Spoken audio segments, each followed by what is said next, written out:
Welcome back to another episode of the Max Turn Podcast. Kyle Stitch here alongside James Finch, and today we are playing Matchmaker. Yes, we are matching the best free agent fits for all 32 NHL teams. We'll get into the rules of kind of how we went about it in a minute, but we appreciate you listening. Max Turn Podcast available on all major podcast platforms. Our content, including the contract projections that you'll hear referenced, are on X at AFP Analytics, also Blue Sky, Thread, same handle, pin tweet. We have a tip jar through Buy Me a Coffee. If you would like to support our work, we appreciate any contributions that you're willing to make. 10% of the contributions, probably at the end of the off season, will be donated to our local emergency veterinary service, Rochester Emergency Veterinary Service. And I think one other important thing in this episode, it was very handy for me. Our projections are integrated on capwages.com, where you can use their GM mode or also just look at a team page and basically toggle our projections on and off. And that was very handy for me calculating how much cap space teams had and then being able to kind of toggle on some of our projections to see where they would fall if they re-sign players and stuff like that. So that was very handy as well. So I think with that, we get into this episode. And again, we'll call this our Matchmaker episode. So the rules, originally we were just going to say, okay, who's the best target for each team? And then you decide to spin it a little bit differently, challenge yourself. And then I'm like, okay, I don't know if I'm going to follow this. And then I found myself getting into it. It's like, I might as well follow this. So you want to explain the rules of how you kind of set out for this? So basically, once we picked a player for a certain team, that player was off the board. So 32 teams, 32 different player fits. And then we each have our own list, so that could be more. Yep. Well, it is more. And it's not, I don't know how yours shook out, but I have some players that are not necessarily in our like top 32 projected average annual values. Yes. Does not mean that I don't think they're getting signed or anything. It's just they weren't maybe the best fit for the team. Obviously, teams can double dip in the free agent market, but we're not taking that into account. Right. And then I guess the other big rule, I don't know if you for sure followed this. I did not choose to have a player stay with his current team. Yes. Yep. Once you put that one out there, I said I basically had, like, even if I had decided to put multiple, like Mitch Marner as the target for multiple teams, once you put out you're not going to pick him staying, I was not going to pick any player staying as well. So keeping the Mitch Marner example, that means that we already excluded Toronto just by that rule. So basically the best fit for players changing teams. And I think with that, we'll get into it. We'll try and go kind of quickly through each team. Yeah. Give an overview of cap space, a little bit of logic behind each of our picks, and then we'll move on. So we'll just go alphabetically. First team, Anaheim, right now have $39 million in cap space. And then if they were to re-sign their RFAs, I did the math out, 21 to 25 million, depending long-term, short-term, somewhere in that range. So that's kind of the assumption we had for each team is like, okay, where are they right now? And then assuming they retain all their restricted free agent RFAs, where would they fall after that? So my target for Anaheim, I'm starting off with the biggest name on the board, and I'm starting off with Mitch Marner. 13 million projected average annual value. I think Anaheim needs that elite offensive play driver to help maybe some of their younger kids take a step forward. They've added some really nice like depth veteran players, like Alex Killorn was one of the best defensive players this past year. But I would like to see Leo Carlson, I would like to see Mason McTavish in particular take steps forward. And I think having Mitch Marner being on one of their wings is going to go a long way for that. They have the cap space. They brought in Joel Quenneville, which means they're serious about trying to win because you don't do that willy-nilly. So Mitch Marner, that's my target for Anaheim. Yeah, so I went with a winger as well, but much further down the sheet.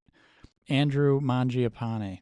Secondary scoring, it's not that elite presence you're mentioning, but a solid third liner who is pretty good defensively, which is really what stood out to me, was try and just build a better defensive team, whether it's at forward or defense. But here I picked forward. Yeah. He we project to come in probably about a little bit under 4 million, 3.8. Yep. It's going to be a while before I get to Andrew Mangiapane. He's on your list, though. He is a fit for a team, but it's going to be a very, very long time. Yep. Next up, Boston, starting with 27 million in cap space. Depending on how they go with their RFAs, could be down to as little as 10 million ish. Probably save some in there. I would assume Mason Lohrei gets a short-term deal, which will definitely save some space there. Boston was tough for me. They could use probably a defenseman, but they don't necessarily need a top pair guy. And they certainly could use some forwards, someone who can maybe score as well. And I kind of looked at them as a team that's might be in a little bit of a retool, so someone a little bit younger that maybe they can plug and grow for a few years with the team. So I went with Anthony Beauvillier as Boston's target. Okay. Some secondary scoring. Third line, pretty much. Yeah. Maybe with a little bit more upside. Maybe. Then some other players that would be out there for the same role, yeah. And again, probably one of the younger unrestricted free agents available. That was also kind of the logic here. So that deal's projected 3 years at about 3.2. Yeah. So definitely doable for them. But yeah, I don't disagree with a move like that for them. They need depth scoring. I bet you didn't think we were going to get an Anthony Beauvillier off the board 2 in. That was pretty quick. I will go slightly higher on our projection sheet to Mikael Granlund. So pretty much top 6 scorer. I kind of went through this list trying to think of like how would this team think this offseason. And I think they want to keep bringing in players to push forward. I think just overall offensive ability was an issue for them last year. They obviously still have Pasta. Geeky scored 30 goals, which is great, but just some more firepower towards the top of the lineup. And I think they end up missing out on some of the top high-end elite or borderline elite players. So Granlund's kind of in that next tier. That projection ended up being 2 years at about $5 million. Yeah. So it's also a deal that is relatively easy to either move if they need to or want to, I guess, if they decide to go down a little bit more of a retool or rebuild.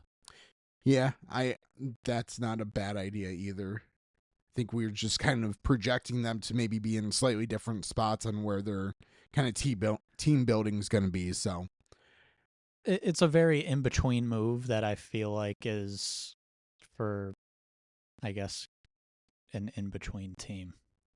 Yeah. Buffalo next up.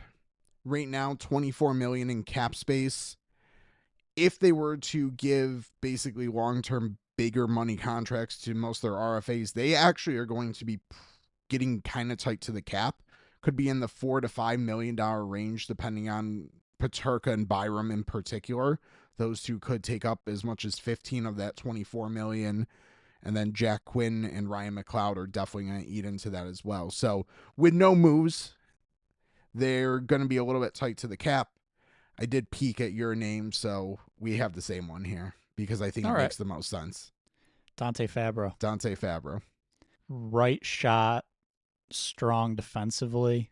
That's pretty much checking the boxes of what most Sabres fans want. I think it gets referenced for Owen Power, partner for Owen Power, but you could argue Dahlin needs one too. So just in general, targeting a right shot defenseman that can play in your top 4 is very high on Buffalo's list. probably should be their number one priority. Goalie could be a slight consideration. Jake Allen would probably be the name Thought there. about that. That was probably the other logical name. And keep in mind what Dante Fabro kind of how he impacted Zach Werenski in Columbus. Yeah. If I'm Buffalo, I look at that a little bit and say maybe some of that magic or complementary skill set can be rub off on Dahlin or Power. So I do want to say quickly, there were signs of good defensive play from Fabro in Nashville as well. So it's not necessarily just he went to Columbus and now he's good. He was low key solid before that. we're not going to go down the rabbit hole of he was on waivers and could have maybe been had mid last season. That can be its own episode. But Right. let's move on. Calgary. Yep. Almost $30 million in cap space. They have some RFA work to do, so that a lot of that could be eaten up, especially if they go long term with some of their bigger names here. Connor Zaria. They already did Matt Coronado, so they could be down in the tens. So they have space. They can definitely add a big name, but it might not be as much as maybe that number looks at right now. But of course, they can always make subsequent moves. I looked at them as needing a top of the lineup player. I would be happy to see them bring in another center personally. So my fit for Calgary was Matt Duchene, potentially our top center on the board. $7.2 million is our projection for him, average annual value. I think it was a 3-year contract. Yep. So Matt Duchene was my fit for Calgary. I love the fit. I kind of looked at Calgary. As far as their lineup up front, seemed pretty full. Obviously, they can make moves and free up roster space there. But I also felt like there could be a little bit of wiggle room on the defensive side, and I didn't see necessarily the elite forward going to them. So kind of similar to Anaheim, even though they're a much better team, kind of missing that true elite guy up front. Duchene fills that. But I decided Vladislav Gavrikov. That one's an interesting name there for sure. I think 7.6 million average annual value, 7 years, true stay at home, rugged defenseman. Yep. So my thinking here is Rasmus Andersson may not be a Flame much longer. And if that's the case, that's a big contract that is not needing to get done anymore. Looking at their defense, they've got some pretty strong prospects coming up. There's already some solid pieces there. Uyghur is obviously one, but there's some better second to third line guys who are solid. So bringing in another very good defensive defenseman, I think makes a lot of sense for them. If the Anderson situation shakes out the way I think it will. Yeah, I think that's absolutely fair. I think we both kind of agree that using their cap space and maybe putting most of it to one player is probably the better idea for them, opposed to trying to find a couple depth guys. Go out and pay someone to play at the top of your lineup, whether it's forward or defense. That makes a lot of sense. They're relatively deep at forward and even defensively with the prospects they have. So I don't know. I just they were already a very good team. They would have made the playoffs if they were in the Eastern Conference. Trying to get that top of the lineup guy, even if it isn't one of the elite guys, Gavrikov has elite traits, so that's a huge addition for them. And or Duchene as well up front. He's not necessarily elite anymore, but he is a very good center still. Yeah, he would be he would be their 1C probably. He's borderline elite, yeah. I will say. Yeah.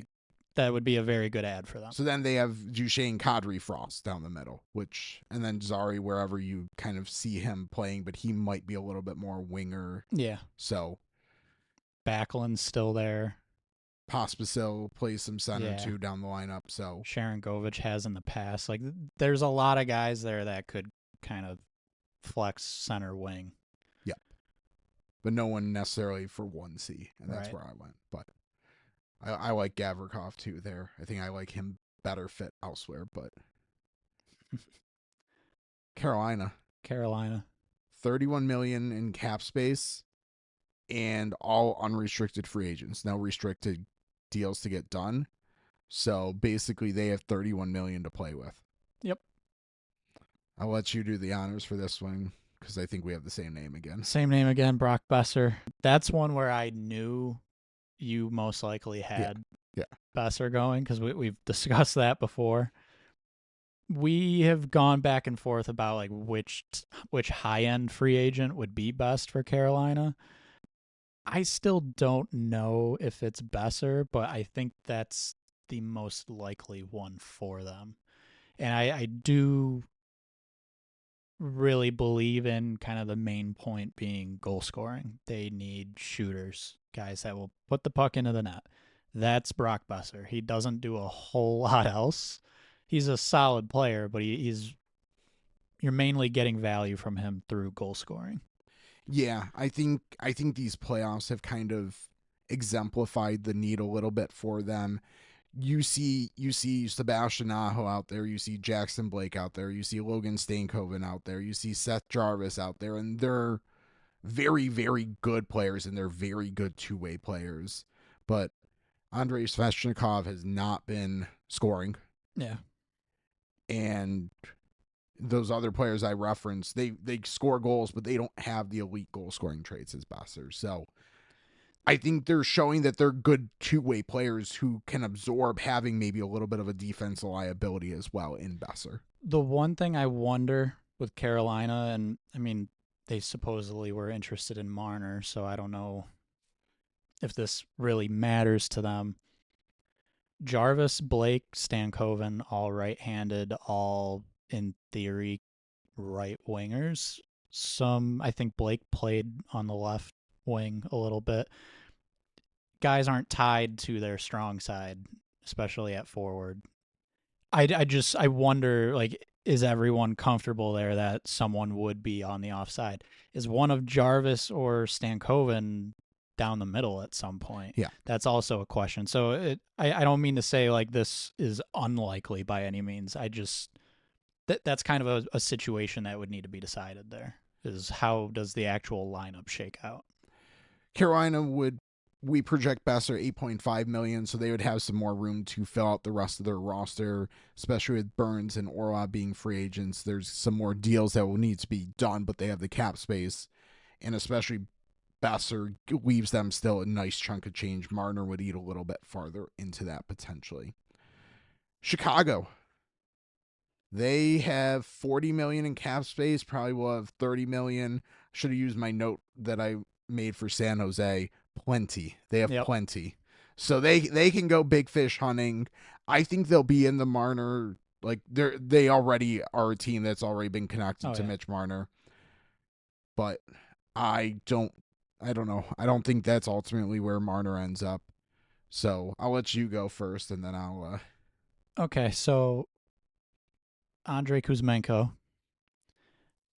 I tried to look for a younger UFA, which check that box. At first, I was hesitant because they just signed Bertuzzi, they just signed Teravainen, but looking at their lineup, there's space in the top six. And neither of those players are guys who are tied to Bedard right now. As well, they're on his line. Like, no one's really claimed a spot as a key line mate for Bedard. So I wonder if Kuzmenko can come in there. One decent goal scorer in the past. He's been inconsistent. But the way he looked with the Kings at the end of the year would be amazing if he could bring that for Chicago and Bedard. Was also very good in Vancouver and then a little bit very good in Calgary when he first got there scoring. Yeah, well he's I want to say like 30 something goals, 30 assists, something like that with Vancouver. But in general, inconsistent, but if he can play at that high level, that'd be great for Bedard. And he's also, at times, he's been sneaky good defensively. which would be a plus for that team. So whether it works out for Bedard or not, or with Bedard or not, it is possible he would still be a plus addition for them. So that's where I landed with Kuzmenko. Real quick, that was 3 years at about 4.5 was our projection. The fit I came up with I like a lot. Maybe I'm biased here. Take some pressure off Bedard. Sam Bennett. Okay. Give him a big contract. We currently have him projected $7 million. Been kind of, there's a couple players we've been talking. Should the playoffs give them a little bit of a bump in AAV? Bennett might be one of them. We'll make an official release if we do any adjustments there. But Sam Bennett, that way Bedard does not have to, you have someone to take the tougher assignments. Yes. You have someone to play on Bedard's wing even. I would probably play him at center, but there's a little bit more flexibility, a little bit two-way, and you get someone with a little more grit, grind to their game that will, again, maybe take some of the attention away from Bedard. Yeah. And Chicago really could use a 1-2 center punch too, so. Potentially. They may or may not already have it. Yeah. We'll see. I mean, we'll see. Who would you say would be their other? Nazar. Yeah. We'll see. But so even if that's long term, I would still say it's very justifiable. They should be going after Sam Bennett. And as I laid out, he has some lineup flexibility for them as well, potentially. He could also be a 3C. 3C, yep. Or 2A and 2B with Nazar. Yeah. So, I don't know. That's one of the fits I was pretty proud of myself for kind of connecting those dots there. Yeah, that would be good. And Chicago has the money to give him a pretty lucrative contract if that's what he's looking for. Yep. Next up, Colorado, $7 million in cap space. RFAs bring them down to potentially 5. They have a lot of unrestricted free agents as well, so they're going to need to go bargain hunting. That was kind of my theme here. I don't know who you went here. I didn't go bargain hunting. No, you went big fish. Got the clear 2C. Matt Duchene returns. Full circle. Full circle. He's back. 2C. McKinnon, Duchene, Coyle down the middle. Pretty solid. Yeah, I don't have a whole lot else to say about that. I guess I don't see Brock Nelson returning. I don't think that was quite the fit that they were hoping. But you do see Matt Duchene returning. Oh, yes. Yeah. And, I think worst case scenario, they go into the season with Coyle as 2C and kind of figure out if they need to add at the deadline. Yeah. That's fine. I decided for the story. The reason I kind of went lower is, do you want to fire basically one dart at the board or a few to kind of fill out your lineup? And I don't know which would be the better approach for them. Yeah, for Colorado, I mean, I don't know. I love the idea of just fixing the 2C spot, but I don't necessarily disagree that it could be beneficial to have overall more depth. So I went with kind of a analytics, underlying numbers guy who's maybe is pointing to having a little bit more potential to play a depth role. And I went Justin Brazeau as kind of a depth player for Colorado. 1.5 million is the projection, so that would leave them potentially with a little bit more space to add another depth piece or two. That was kind of my logic, and I looked down towards the lower range and was like, who could potentially take a step forward, and he was kind of the name that stuck out to me. I wouldn't mind that. It's just not as exciting. No, not as exciting. Columbus, another that the term plenty could be used for cap space. Oh, yeah. So I think we'll just stick with plenty for them as well. Do they go big fish hunting, though? Not for me, not really. They make a change. Yeah. Pretty significant change, I would say. This is the year they move on from Merzlikins, and that's where Jake Allen ends up. So tandem with Greaves. So they basically create more cap space for themselves. Yeah. Yeah. I mean, there will be other moves. Oh, yeah. I just had to find a spot for Jake Allen. And I guess I'll say this. I started thinking about, like, what is Jake Allen looking for? And I was struggling to find, like, a clear, obvious spot.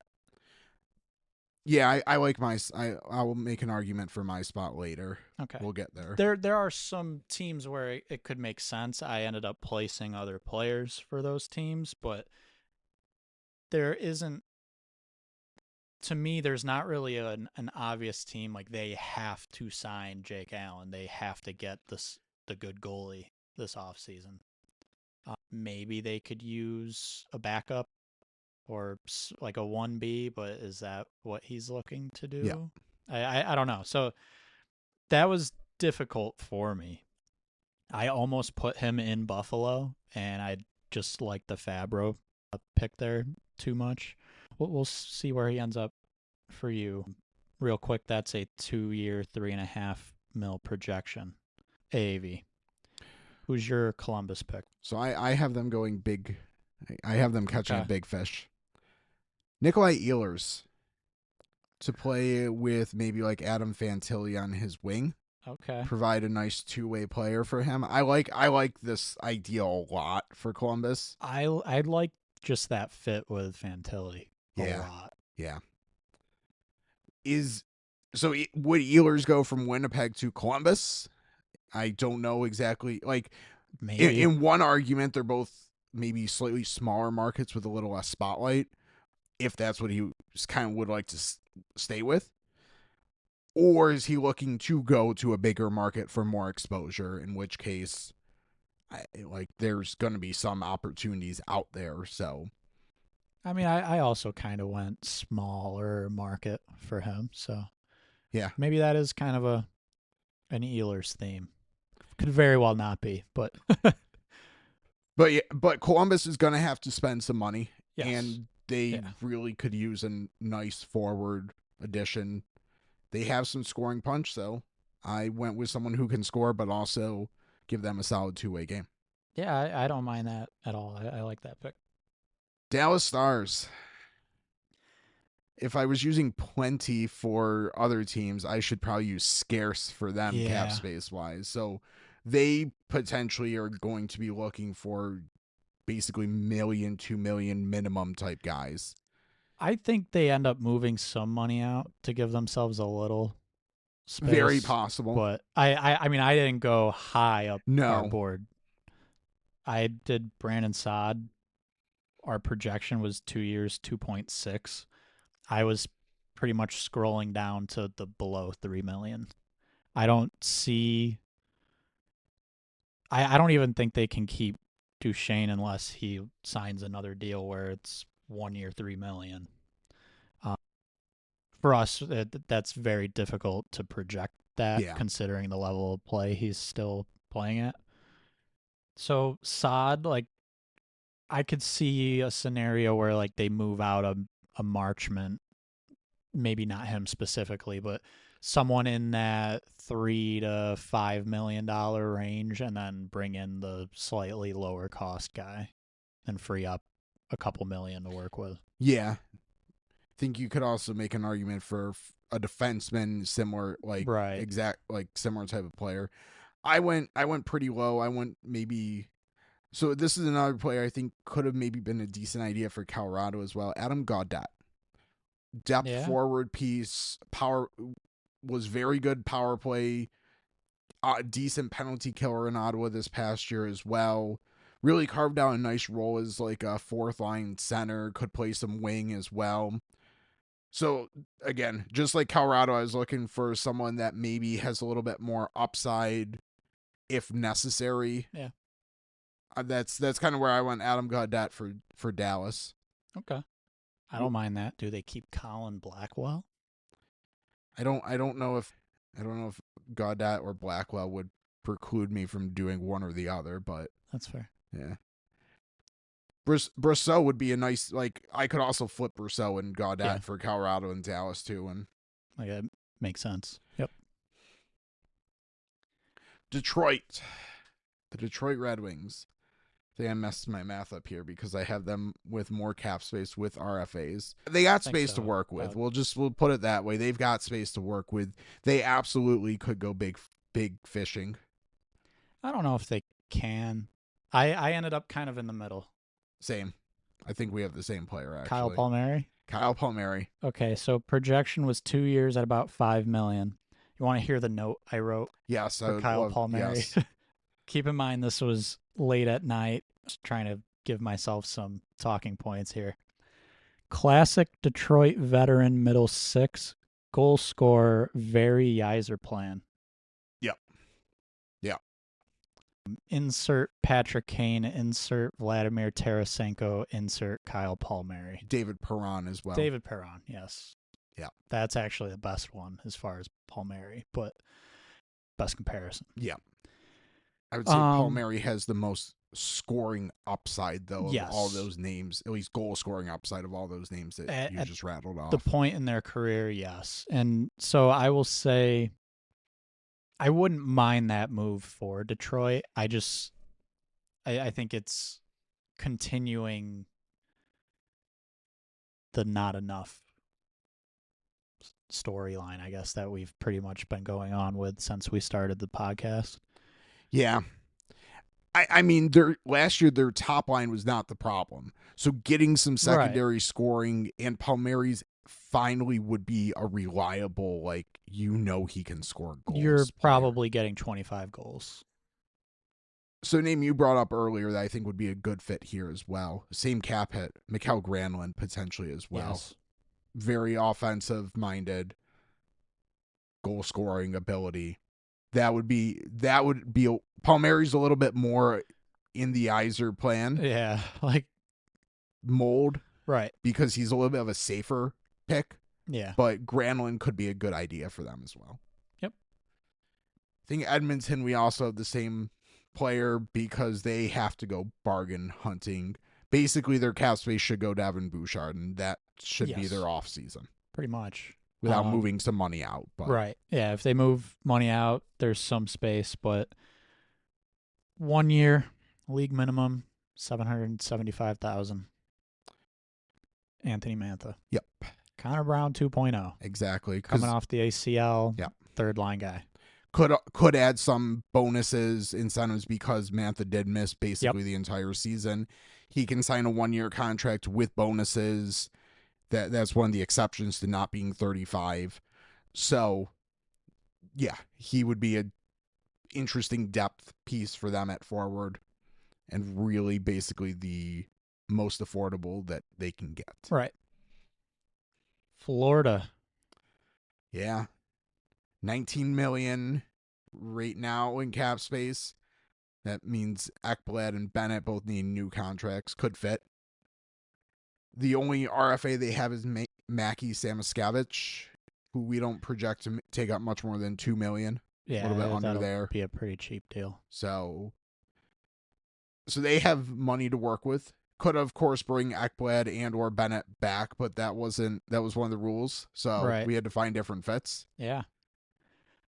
Brent Burns. 1 year, about 5.3 is what our projection is. Just cycling in defensemen on 1 year deals, pretty much. Brent Burns chasing Stanley Cup. Still pretty solid. It's kind of the cheaper, short-term, low-risk version of Ekblad. Older, but still good. I have them going fishing for a big fish. Okay. I have them finding Seth Jones' long-term partner to let Seth Jones run free. Oh. Vladislav Gavrikov. Stay-at-home defenseman, so that would allow Gustav Forsling to basically man the second pair, Jones, Gavrikov, first pair, and then Mikkola probably with Forsling, and I think they would be in business on the back end. Very solid. So I like the Burns idea, too. I really like that idea. Yeah, we'll have to see. I mean, in reality, like, if we're being real, I'd be shocked if Bennett or Ekblad, well, one of the two is not wording this weird. They're keeping one of them. Yes. Which one it is really kind of depends where they spend some of this money. So, yeah, I guess we'll see. We both kind of have them going defense, so maybe we're both sort of leaning Bennett could end up staying and it's Ekblad gone. Well, I think just look if also for the purposes of our exercise, assuming they're not re-signing, we can't pick either. Right. Their forward depth is fine. They've got yeah. Losing Bennett would hurt. I'm not gonna diminish that, but like they have other guys that they can slot up. Like Mackie Samoskevich could become a regular in their lineup, and they cycle some other guys around. They have some center flexibility there. They could pretty much have Barkov, Lundell, Rodriguez as 3C or Luosterainen. Exactly. Like there's and it's fine. Solid options to have a good lineup there. Even Sam Reinhart has played some center in Buffalo.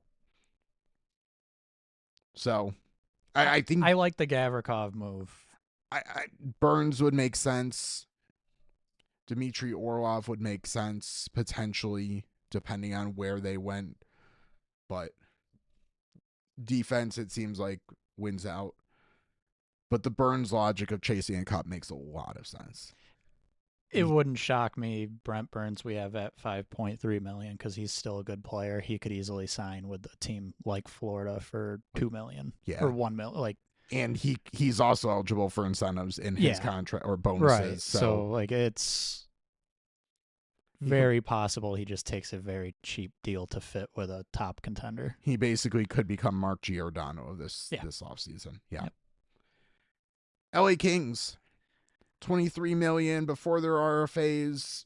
Basically, Alex Laferriere is the only big RFA that they have to sign, but he's going to take up potentially upwards of $6 million of cap space. Yeah. But still plenty to work with. 17 probably. They could go big fish hunting. Marner's definitely going to be connected here. Would make sense. Did you pull the trigger on Mitch Marner going to LA? Yes. You did. 7 years, $13 million. They can make that fit. They certainly can. Does he play with Kopitar and Kempe? I lean towards he plays with Fiala and Byfield. But either way, that's a pretty big offensive threat and they're not necessarily missing that, but having more offensive firepower is, I guess, where they can really improve this offseason. Great defensive team. Even if Gavrikov leaves, they have a pretty solid defensive core. So I'm pretty much having them go all in. Mitch Marner. So I obviously did not go Mitch Marner because I took him off the board with Anaheim. Yep. I did have him going to the greater LA area. Yeah. Yeah. But I also went with the offensive firepower, a little bit lesser. This is my spot for Mikael Granlund.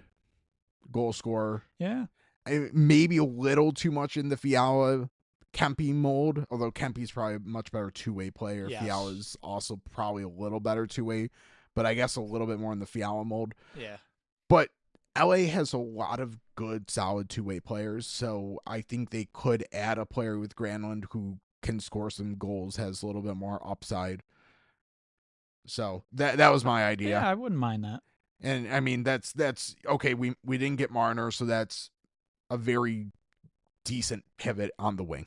Yep, low risk, assuming our contract projection is somewhat in the realm. Yes, even a 1-year deal with slightly higher money would be a very low risk deal for the Kings as well.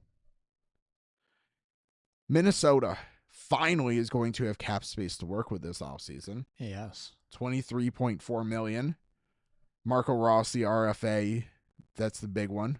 And the smoke around that is they might still have $23.4 million because there's some smoke there that maybe they're not enthusiastic about pulling the trigger on that deal, or maybe it's a short-term bridge deal. And I think we have the same player because I think we're both thinking Marco Rossi does end up traded because there's so much smoke there. Brock Nelson? Yeah. 3 years, about 7.1. I can't say if I was the GM, this is what I would do, but kind of fits in trying to figure out what they're going to do. Yeah. This makes a lot of sense. I see the player being interested, being from Minnesota. Also very true. And then, yes, Bill Guerin, this feels like his kind of move, especially with the indication of Rossi not being a long-term fit. Nelson's a bit different of a player, and it's kind of that veteran addition. So, yeah, I'm not sure. I'll say this. I wouldn't move Rossi and sign Nelson. I'd be fine signing Nelson. Yeah, I was going to say the exact same thing. Is you don't is this move still makes sense with Ross with basically I think it could. And then you have Rossi, Eriksson, Ack, and Nelson down the middle. Hartman now has some flexibility to play wing or fourth line center, and you have some flexibility there. And we don't know for sure if part of the issue is Rossi being down the middle. Correct. They don't want a smaller center, put him on the wing. Yeah. Because he's still a very good player. Just might not fit that prototypical center build that they prefer. Yeah. Danny Briere would like a word with that, but I'm not saying I believe that. I know. Yeah. He would like a word with that. Maybe Rossi can go play the Philadelphia brand of hockey. Probably not. Yeah, maybe Rossi can go play for Danny Briere. Well, that's what I'm getting at. Yeah. Anyways, Minnesota, Brock Nelson makes sense. Lot. I think there was some smoke about that before the deadline, even a trade deadline that is. So that one I would not be shocked to see happen at all. Montreal next up. They have cap space, $22 million before their RFA, $17 million after. They've got some of their young players locked up on nice, valuable term contracts. So good average annual values. So they have some cap space flexibility. They've managed their assets pretty well. Do they land a big fish for you? Sort of. He's higher up on the board. Okay. John Tavares. Ooh, that's a big fish. Yeah.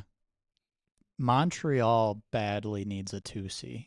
And I think them kind of having a good enough season this year where they might start to push forward a little bit, there's a pretty solid stopgap 2C. Like you're not going to find too many short-term, high-level players to fit in that role. Tavares, and again, this is assuming Toronto's off the table. That's kind of the way we did this exercise. There were a couple teams where I was like trying to think about Tavares going to that team, and I just couldn't do it. Montreal to me would be a dark horse if, let's say in reality, Toronto said, you know what, we just altogether we're moving on. Doesn't matter the deal, we're just going to move on. Yeah, if they want to shake up their core, this is the opportunity with letting Marner and Tavares walk. Yeah, exactly. So if that happens, I could see him going a little bit northeast to Montreal. Yeah. Sticking in Canada, a top Canadian team as far as like prestige. But I like the fit a lot if I'm Montreal. He might want to get away from the CRA, given all the trouble that they've been causing him. But yeah, I went for a big fish. I went for the blue line. I mean, I guess technically they're basically the same projected average annual value on our model. Yeah. I went Aaron Ekblad. So I will say I'm gonna let you kind of state your reasoning, but this was my spot for Ekblad before I put Tavares there. I flirted with Brent Burns and Aaron Ekblad for Montreal. I very strongly considered flipping my Burns destination with Ekblad. Okay. But right shots, Montreal does not have really anyone who should be playing up in the lineup. Hudson, I believe, is a left. If my He research is. from yeah, They've got a handful of lefties. Someone's going to probably play on the right side. exactly. So bring in a true right shot. Either can play with Lane Hudson or eat some of the more defensive deployment minutes and allow Hudson to have more favorable zone starts and everything. Yeah. And then between Matheson, Hudson, and Ekblad, you now have some pretty decent power play quarterbacks as well. Yep. So, and again, Montreal has cap space to make a commitment like this. A veteran leader as well to kind of bring in to that that very young team, someone who's won at least one cup, might be on his way to a second. So it's kind of my logic for Aaron Ekblad here. I like it. Like I said, I almost picked that, so I like that a lot. I like Tavares too. I think I did flirt with Tavares, but starting to get at this point was when I was starting to get a little dozy doing this late at night. So Nashville was tough for me. 19, so they have cap space, 19 million, 16.5 potentially after RFAs. Not much to say. There's last season was a disaster, so they really shouldn't be going in and signing more big money contracts. I feel like they're gonna. But I feel like they're gonna, but I'm gonna do a somewhat smarter thing for them.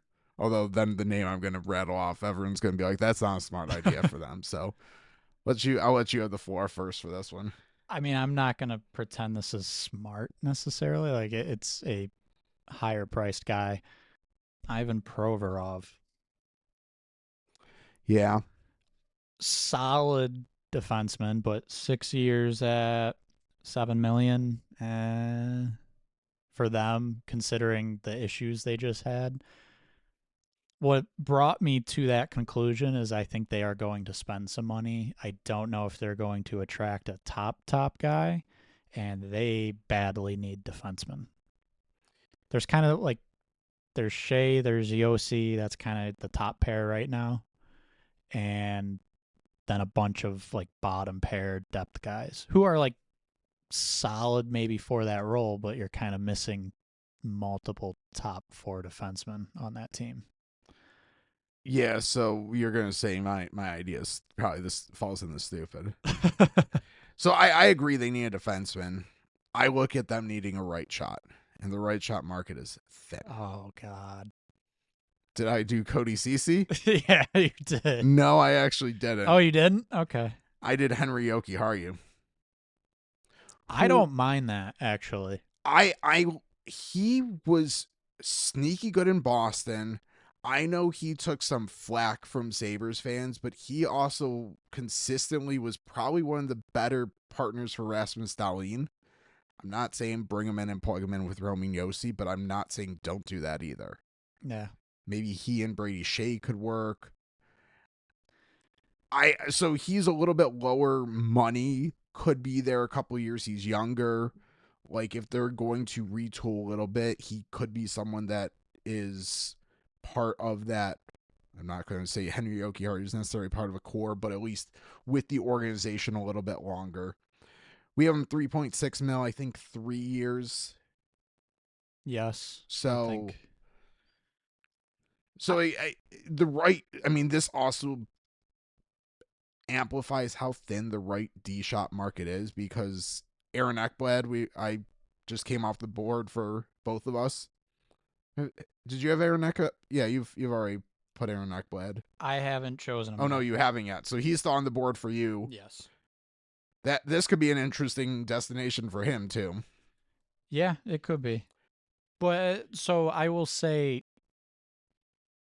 if you're looking down the board for a right shot, Jokiharju's probably like, if you're hoping you can find some upside. I'm not saying there's definitely upside there, but like if you're hoping you could find something, that's probably your best shot. And it's not at all like he's leaving Buffalo, went to Boston, was decent there, so now he's going to be good post Buffalo. It's it's not that narrative at all. It's more just looking age, what he's done in the past hasn't been great, but he's shown flashes of being pretty solid. That's probably like the best risk to take. Argument behind Ekblad, Burns, Fabro that he's the next best right shot. There's a very strong argument. So yeah, that was kind of my logic is they need a right shot defenseman. So I'm going with someone who might be okay going into a team that wasn't as good last year. Like Ekblad maybe. I don't see Burns doing that. So yeah, kind of next on the board. So I did not do the Cody CC. New Jersey. This fun one. Basically, they have Luke Hughes. I think maybe one other deal, but so they got room to bring in someone. So with everyone healthy this year, third line was kind of an issue at times. In I'll say recent years, not just this year, but recent years, you've had injury issues with Jack Hughes and Nico Hischier. So my move here is getting a very good 3C who has shown the ability to fill in and do well as a top 6 center. Pius Suter. 4 years, about $5 million. So kind of your top high-end 3C. I think that fixes a lot of issues. So I end up similar level player. For a while, I had James Reimer's name here as maybe the best like backup goalie option. Mm-hmm. But I also kind of agree. Like I was looking for middle six scoring, and I went with Jonathan Drouin. Similar cap. We have him projected similar cap hit, $5 million. I think he has played a little bit of center. You're not necessarily signing him to play this center. Point, he's not playing center. But I looked at their like wingers and I saw 3 top 6 guys, and I said, Jonathan Drouin could make sense as kind of their 4th top 6 winger, and that would help balance their lineup out a little bit more as well. So that's where I kind of leaned with him. I had him elsewhere. There's a couple other names that I like as potential fits for New Jersey as well, but yeah, went with Drouin in the end. Okay. I like that fit as well. He's sort of like, I guess now with the news of Tatar signing overseas, he's almost like, to me, the new Tatar. Signing short deals is low-key good as far as offensive and defensive numbers are. It's kind of the new Tatar. Yeah, and I like the PS Suter idea, but I like him. I have a better fit, I think, for him. Oh, okay. New York Islanders are up next. Yeah. New GM Matthew Darsh. So cap space, 39 before RFAs, but they got a Noah Dobson deal and then a couple others, so they're probably $19 million. They're going to have space to work with. And it'll be really interesting where Darsh wants to kind of go with the direction of the team. So I'll let you go first, and then I'll kind of go my logic as well. So I went more of a, like, kind of take a year and reset a little bit. I guess retool. So don't spend a ton of the money. Extend Dobson. Don't go crazy in UFA. So I put Trent Frederick here. 2-year deal at about 3.5. Whether he's a center or a wing, I don't think really matters. It's more so a short-term, low-risk deal where if you can get a little bit of value out of him and flip him, that's a win. And I think that's where I think the Islanders should be as far as mindset. Fair. I'm very low on Trent Frederick at this point, so I'm not at all high on him, but he has the traits that he could turn into a very sought-after deadline acquisition again. He had a broken ankle or something like that this year. So yeah, that's fair. I'm going more that he starts to change the type of player, the type of New York Islander player that they're looking for, trying to add some skill, speed up front. I went Jack Roslovic. Not a super high risk player, $4 million, or average annual value about $4 million. Again, he would have some flip ability potentially as well, but some goal scoring, especially if Palmieri does end up leaving. Like we get younger with a maybe similar. Palmieri has more goal scoring ability, but at least someone that you could put in that spot in the lineup. So Jack Roslovic was my pick for the Islanders. Yeah, I don't mind that. Similar area of the lineup. The Rangers, before RFA is $11 million, after sparse. K'Andre Miller needs a new contract. Someone else up front that I'm blanking on needs a new contract, I think. Someone else I think needs some money. I don't know. Maybe not. Maybe they have a little bit more space, but I think extension maybe. Because extension, you start talking Panarin, Cooley. Yeah, maybe this is also when I was starting to get a little tired, so my math might not have been mathing real well. But, I mean, there's some young players who are going to need deals. Cooley, Schneider. Yeah, Miller, Cooley needs a new one this offseason. All in the next year. Cooley and Miller both need new ones this offseason. Okay. So there's your caps. There's your $10 million gone, basically, potentially right there. So sparse cap space. But I mean, there's potentially they're making moves. They've got guys on the block. Kreider, Miller. They always have guys on the block, right? But there's probably moves coming from. Oh yeah, I didn't work with that assumption, but fair if you did. I did. You did. Dmitry Orlov. Remake the defense a little bit. I don't think they need to make drastic changes, but with the possibility someone is moved out there, whether it's Miller or Schneider, Orlov is a solid fit. I just think they have too many defensemen already. I think they have. So here's how I would view this, I guess. I like Fox, obviously. I like Miller. I like Schneider. It's very possible one of those last two names is moved. Beyond that, I'm not necessarily intrigued by anyone. So that doesn't keep me, if I want to be a contender, from signing someone like an Orlov, especially if, again, one of those two, Miller or Schneider, are moved. Yeah, Susie. So I look at Susie, Borgen, Vakanainen. Not that those are names that you preclude you from doing Orlov, but it's just you have a logjam a little bit already, and again, sure. I heard three bottom pair names. Yeah, fair. So it really comes down to basically what happens with Miller.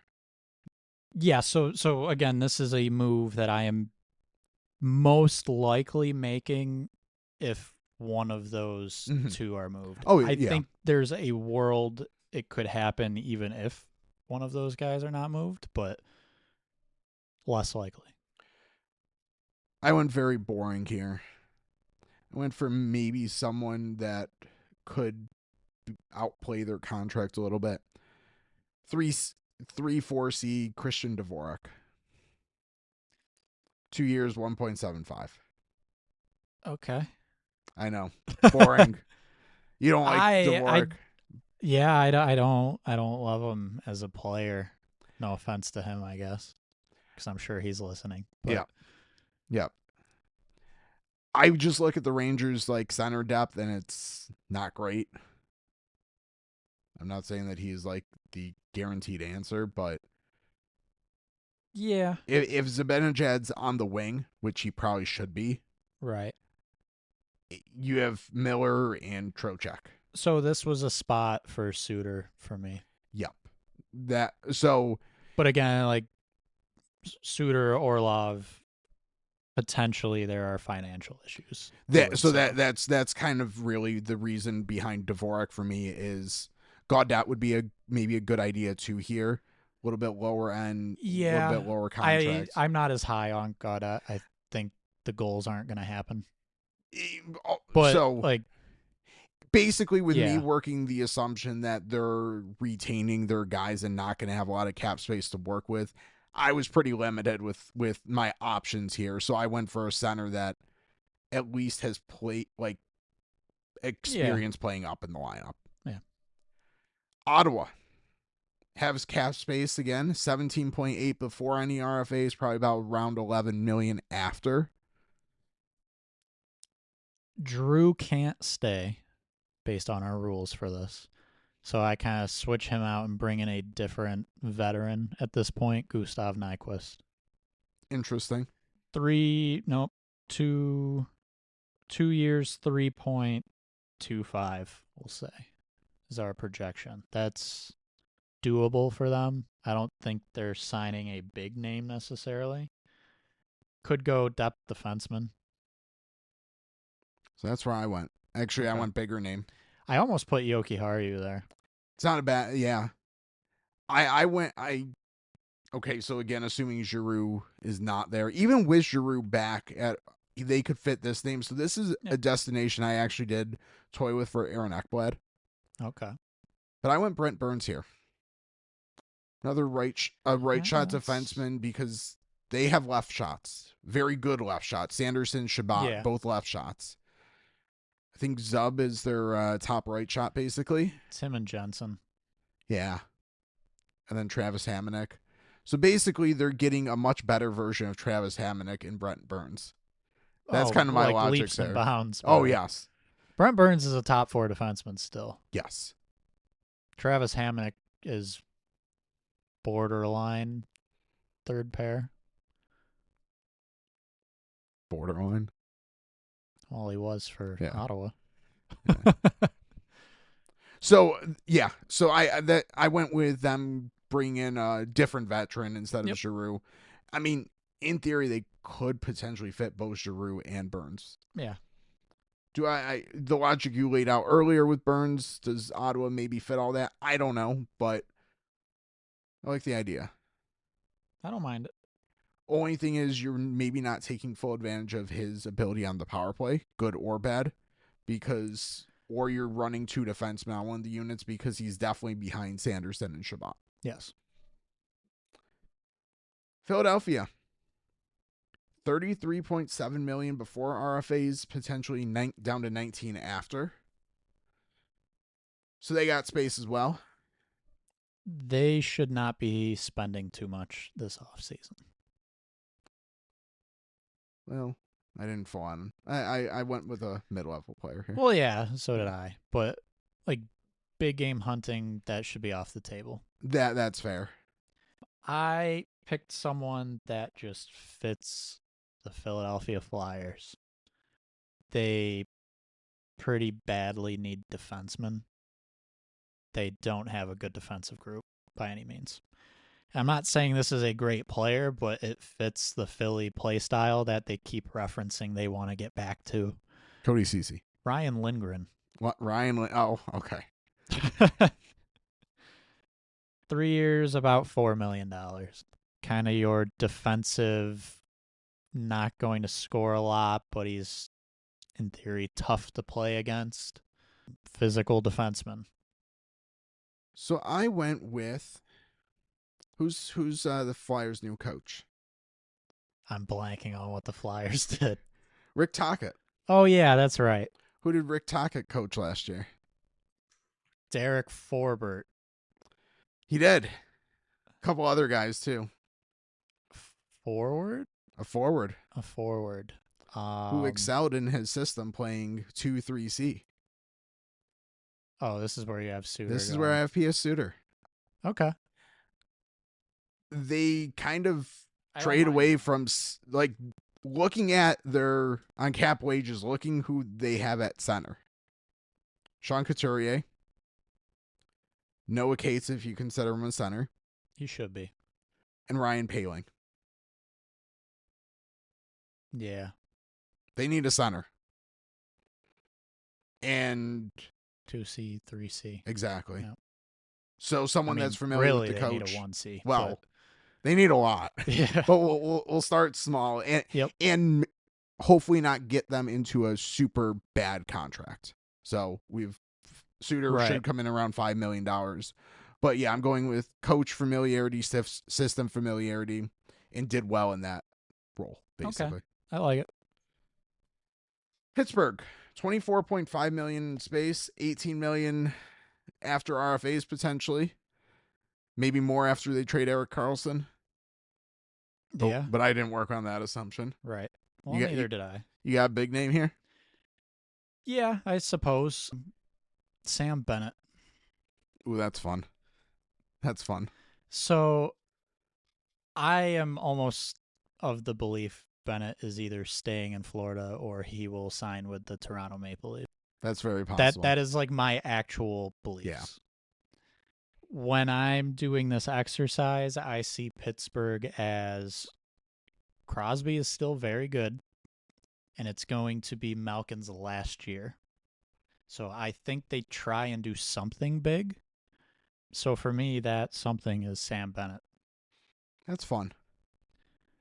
Could allow Malkin to actually play on Crosby's wing. Yeah. Well, so that's also, I think they could operate in a way that we sometimes see Edmonton operate. Yeah. Where you all of a sudden see Draisaitl bumped up on the wing with McDavid. Yeah. I think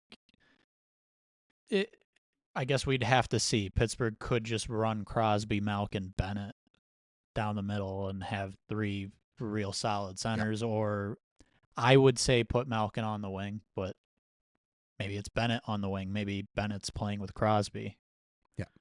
Either way, that's something I think Pittsburgh. I'm waiting for Pittsburgh to just either retool, rebuild, or actually like press down the gas pedal. So this is pressing down the gas pedal. I went for Andrei Kuzmenko. I like that a lot. He could play easily with Malkin or Crosby. Yep.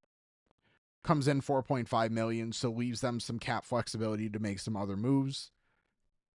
Yeah, the like goal scoring forward to play with one of the stars. San Jose Sharks. This is where the joke of plenty of cap space originated. So the answer to cap space questions is plenty. Plenty of needs as well. Aaron Ekblad. Fun. That's my spot for him. Yeah. They so badly need like a minute eating defenseman. Yeah. And they've got the money. So we have 7 by 7.8. They could pay him 7 by 8.8. Yeah. And be fine.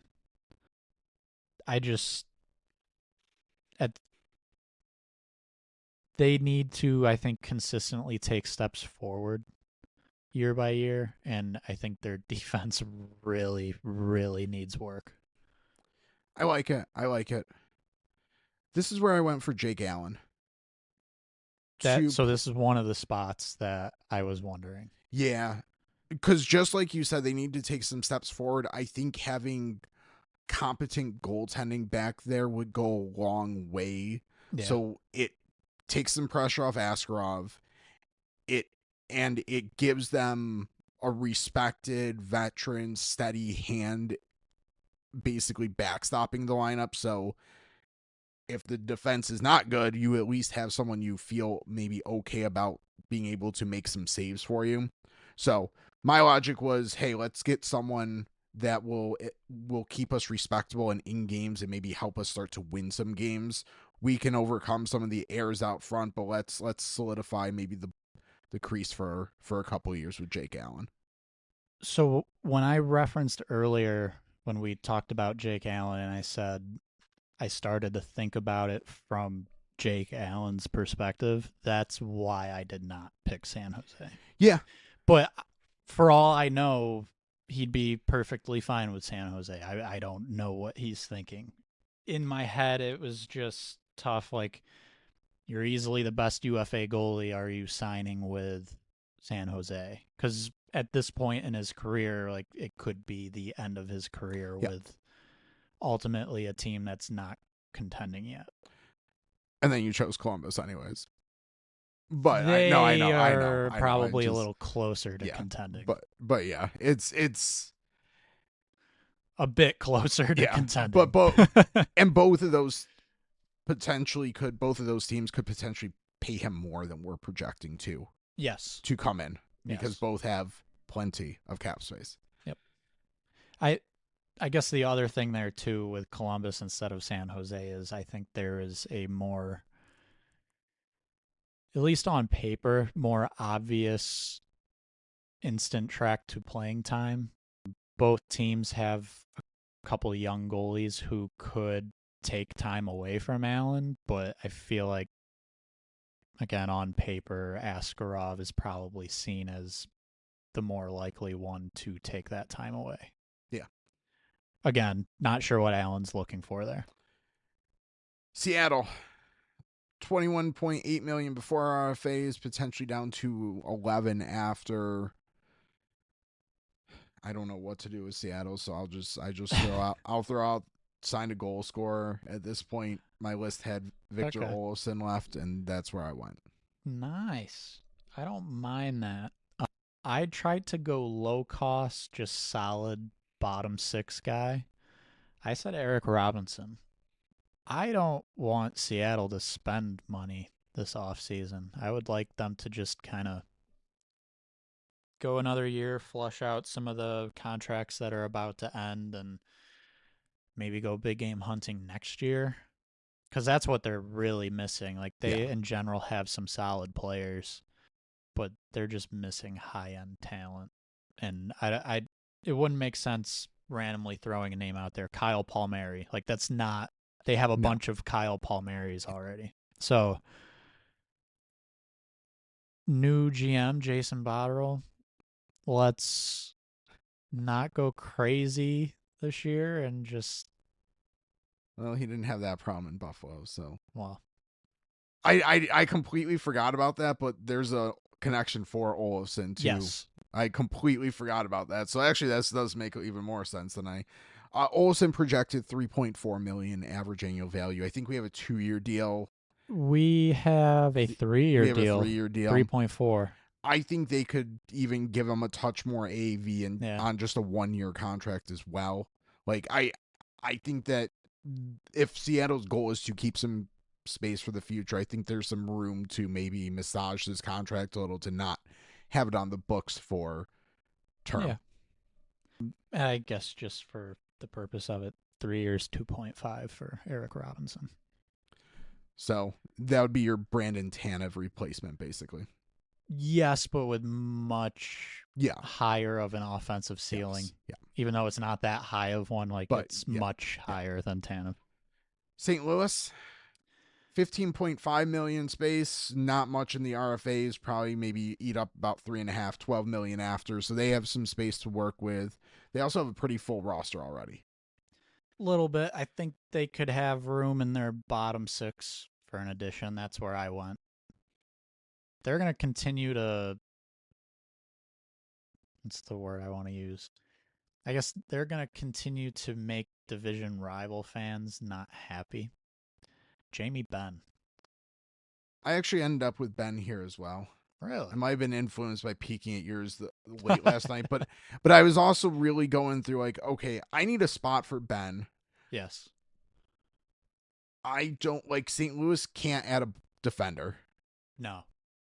They maybe should, but they don't have really the rosters. They could maybe switch out one, but they're fairly, at least based on how they played last year, they're fairly solid. Yeah. Goalie they don't need unless Hofer's gone. No. So get some scoring, get some I almost had Ben to a different team. I actually almost flipped Ben and someone else, but I'll wait for that. Okay. Actually a couple options for Ben, but yeah. $4.8 million, did we say that? Yep, 2 years. So veteran presence for their forward group. Oh, captain. Not for them, but some leadership. Yeah. Yes. Toronto. Feels like this has been being set up in the media. No Tampa Bay?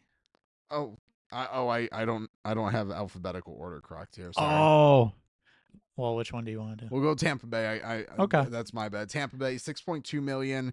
They have I think just one RFA, 5 mil, leaving them 5 million after, so they got a little bit of space to work with. You seemed like you had a big one lined up for this, so No. You got low. It's one of like my favorite values. Okay. Van Riemsdyk. I like that. We have 1 year, 1 million to 1.1 million. I like that. Split in the middle. He will probably outperform that based on what he's done the past couple of years. And yeah, depth scoring. They very much need that, and he seems willing again to take a cheap deal. So Van Riemsdyk to Tampa Bay. I have them using pretty much all their cap space on one player. Okay. Claude Giroux. I almost put him there. So we have him projected basically $5 million. I mean, same rationale you just laid out. They could use a scoring winger. So the only reason I did not put him there was because in my head I was keeping Gord there. Yeah. And I don't think Gord will necessarily break the bank. I think he could come in under our projection for him with Tampa, but I still don't know if they fit both those two. Yeah. That was my initial thinking, but I was very close to putting Giroux there. Yeah. Giroux could take a little bit less between the state income taxes and maybe getting in. I don't know if I can confidently say Tampa's closer to winning than Ottawa. They're probably similar, but he could perceive it that way. It's possible. Yep. But then uprooting his family and everything. So who knows? But I like that. On paper, the fit makes sense. So then that's kind of our matchmaking goal here. Exactly. Toronto. Again, this one, I think we have the same name. I think it's been telegraphed in the media a little. It's got to happen. Yeah. It's got to happen. It's got to be Brad Marchand. Yep. Got to be. 2 years, about 5.1 is what we have. I probably should have laid out the cap space. 26 million before the knives and there's another Holmberg, not Holmstrom. Holmberg, not Holmstrom. That's not a big deal though. Basically bring up about 12 million after RFAs. Most that's knives, Holmberg, and I think there's one other smaller name in there Might as be well. Robertson. Nick Robertson maybe. But like again, neither of those two are driving that too much. It's mostly knives. So in theory, they could bring Marner, they could bring Tavares back, absolutely. Yeah. Brad Marchand though. Yes. I like it from a team perspective. Just a story. Grew up a Leafs fan, apparently. Yeah. But you want to shuffle your deck, you want to shuffle your core, you want to bring a different voice into the room. You want to bring someone who knows how to win game sevens. Yeah. There's your guy.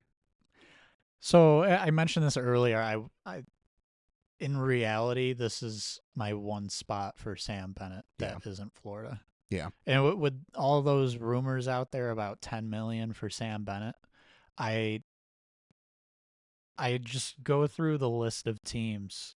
I'm like, who's paying $10 million for Sam Bennett? And there's a lot of non-contenders that easily could.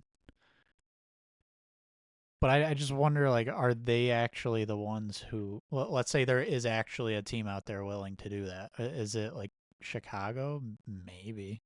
Is it San Jose? Maybe. Like they can afford it. But like who badly wants Sam Bennett? Yeah. Probably Toronto. Boston, maybe too. Boston, but Toronto being a team that can't get past Florida. Oh, I know. I and has had issues with Sam Bennett. Yeah. But yes, so we both had Marchand. I love that fit regardless of who else is brought back there. Yeah. He fills a need too. Like it makes sense exactly. On the ice too. Yeah. Utah Mammoth. 21 million in cap space, 18 million probably RFAs, not much in RFAs. So they have room to go. Big game hunting. Pun somewhat intended there. Do you have them going big game hunting? I do. Okay. So do I. I'm just trying to think of who you have Who I have left. left. I'm trying to think who you have left as well. So I don't know if this actually happens, but I actually like the fit a lot. John Tavares.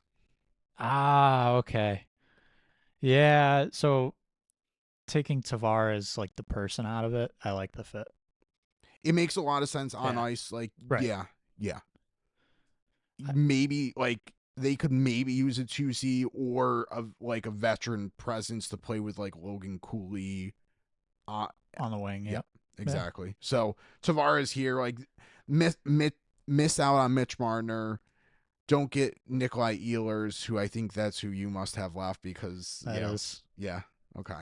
I like Tavares on paper. I don't think he heads west. That's Um, yeah. I mean but that's my hesitation, but like a we're finding good matches, and that's a right good match to from a me. fit like that works. Yeah, so I've got Ehlers. That kind of feels like, as we kind of mentioned earlier, not that this is for sure the case, but just kind of the thought. I think we talked Winnipeg, we talked Columbus because you had them going there to play with Fantilli pretty much, or that was the idea. Yeah, Smaller market, kind of. Utah, so Salt Lake City, it's smaller in comparison to a lot of, I guess, big markets. but he becomes the face there very quickly because he's like Um, he becomes basically the first big free agent signing yes, in the franchise's history. yes, So from that perspective, there's something to be gained there, I guess. yes, for sure. And so looking at their lineup, there's space in the top Yeah. six. I don't think he's really blocking anyone there from gaining that spot in in the forward group. So yeah, I like that for them a lot. Their defense is real solid right now. Bejmelka, Ingram, and goal, that's solid. Bring in a big forward, make a statement. Yeah, the fact I have Tavares, I obviously basically agree 100% Right. with your thought And process there. we'll continue to see them mentioned for Marner, too, Yeah. as a team. They were previously mentioned for Rantanen. Obviously, he's off the table. Vancouver, 15 million in cap space, no RFAs, so that's what they got to work with. Yep. Go ahead. Do we have the same player here? No, we definitely do not. Okay. I have maybe a little bit a little bit of a wild card here, I think. Okay. I said Ryan Donato. Uh, I flirted with Donato as an idea in Vancouver. I did. So a team that it seems like every week something's coming out that makes it sound like they're going rapidly downhill. If there is a team that is going to look at Donato and pretty much desperately have the need for a top six center and wants to pay Donato as such, to me, it's Vancouver. Donato had a very good year this year. Does he repeat it? Maybe, maybe not. Probably depends on where he ends up, what role he's in. I don't know if he gets quite to the same level again, but I think he can be a pretty solid contributor. And I again think a team like Vancouver would be willing to pay up. So this is where I was very close to putting Jamie Benn. Very, very Okay. close. Leadership being Yeah. one big thing. I actually went with the defenseman, and I went with Ivan Provorov to Yeah. really round out the top four. So then you have Ronick, Hughes, Marcus Pettersson, Provorov. I don't mind that. So that eats up a good chunk of their cap space and still leaves a need at forward. But So in my head, I look at Vancouver and I wonder if they kind of have trouble getting people to sign there. yeah, So Jamie Benn makes sense for the reasons you said. At the same time, I wonder if he's too JT Miller for that locker room. that yes, that's very possible. which was my thought of why I didn't place Ben there. But maybe that's also what they need. Or maybe it doesn't matter because another really big move happens in Vancouver. Yeah. So we'll see, but that's like, I will say of all teams, like we can easily place a player there, but that's a team where I have no clue what's going to happen. Should also point out Ben is British Columbia native, so kind of would be going home. Right. Vegas, $9.6 million before. RFAs is probably about $6 million after. They'll, of course, make some moves to probably free up cap space. They're already being connected to Mitch Marner to make it happen. Anthony Beauvillier. There he is. There he is. Third line, kind of solid both ends of the ice. I feel like that's kind of the players that Vegas will end up with if they aren't able to grab a Marner. They should be probably getting a couple cheaper contracts, not necessarily one middle to high end name. This was another Jamie Benn almost spot for me. Yeah. I went with Ryan Donato here. Okay. Flexible scoring. So I know he's played center, but he also could slide on the wing. Net front presence, depth scoring, which Vegas probably could use. Yes. Oh yeah. Well, that's pretty much right where I was with Beauvillier. They need kind of that third line offensive presence. The name I did have penciled in here for a little while as well, Brad Marchand. Yeah. I don't know how him and Bruce Cassidy end up. Like I know, right. But yeah, that would be also kind of fun. But yep. Washington, $12.2 million space, $11 million after RFA is not much to worry about there. They've got space to work with, They have some young players locked up on good contracts. Yep. So I felt okay getting that middle of the pack, middle of the road player, Jonathan Drouin. That's fun. Depending on how their lineup shakes out, I could see him second line, but could also very well be a good third line player for them. Strengthen the third line. I went with Brandon Saad. 2.6 million. 2.6 million projection. I mean, probably a little bit of a step down from Drouin, but probably more true third line at this point. Yes. Leaves them a little bit more cap space to do other things, whether they need to or not. But so that's kind of why I was okay doing Drouin, because they're not signing a defenseman unless they trade one. Correct. They don't need a goalie. They're not trading one. They just signed both of them. Yeah. So it's pretty much up front. And even from a extension standpoint, McMichael, we know, needs a deal. Yeah. Extension. Yeah. Carlson will eventually need one. Yeah, that one might. Ovechkin would eventually need one, but these are not necessarily names that are going to increase in value. Yeah. McMichael maybe, but Carlson, Ovechkin.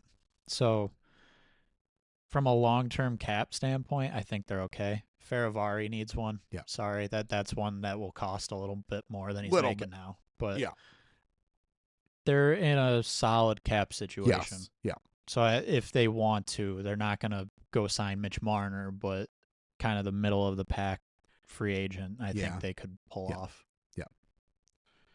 Last but not least, the Winnipeg Jets, $25.6 million before RFAs, but down to potentially only 10 after RFAs. So that's where most of their money's going to go. Dylan Sandberg in particular is going to get a nice deal. Highlight that. Gabe Vardy as well. So there's most of your cap space. Well, about half of your cap space right there. Well, if you've been following along and you remember that I said that I had a player much later in this episode, here it is. Andrew Mangiapane. Yeah, he feels like a Winnipeg Jet. Exactly. He feels like a Winnipeg type of player. Yeah. Kind of, okay, he's not Nikolaj Ehlers, but if Ehlers leaves in free agency, there is going to be a need on wing. He's not Ehlers, but he's Iafallo. He's not quite knee rider, but like kind Yeah. of like he's very Winnipeg Jet middle six guy. Yep. I went slightly different, but still bringing a winger idea. Victor Olofsson, Yeah. Goal scoring. goal scoring, and honestly, from like underlying numbers this year, he was fine. Yeah. Like it was pretty good. Yeah, it's pretty much just an effort to bring in some offense with the money that they will have left. Yeah. Fair. There's every team. I had a couple. I don't know if you had any of the bigger projected contracts that you didn't mention. Giroux. Giroux. Yep. Okay, that's right. You didn't have Giroux. I had Orlov, Riley Smith, and Ryan Lindgren kind of left out. I will say Riley Smith. I also did Yeah. not mention Roslovic. Yeah. Roslovic. Yeah. Roslovic. Yeah. Third time's a charm. Then like you start to get to Yanni Gord, Griezlick, Yoki Haru. Yoki Haru. I actually had on there for a while and then took him off. Okay. Cody Ceci. We did not Ceci, have. no. Patrick Kane. Sorry. Yeah. Yeah. So, and that means some teams will obviously double dip because obviously these 32 players are going to these exact 32 teams. Oh yes. But I think, so this would be, again, this is our matchmaking episode, so maybe the best fit for each team in unrestricted free agency. And all these contract projections we referenced are available on X at AFP Analytics, Blue Sky, Threads. Cap Wages is the resource I use for the cap space, the entire, and again, toggling on and off our projections are integrated into that website. So appreciate you listening to Max Term Podcast, available on all major podcast platforms. And that's kind of our end of our 2025 UFAs. Maybe we'll see. And next time, I think we have some more extension candidates that we're going to look at. So appreciate you listening, and we'll talk to you next time.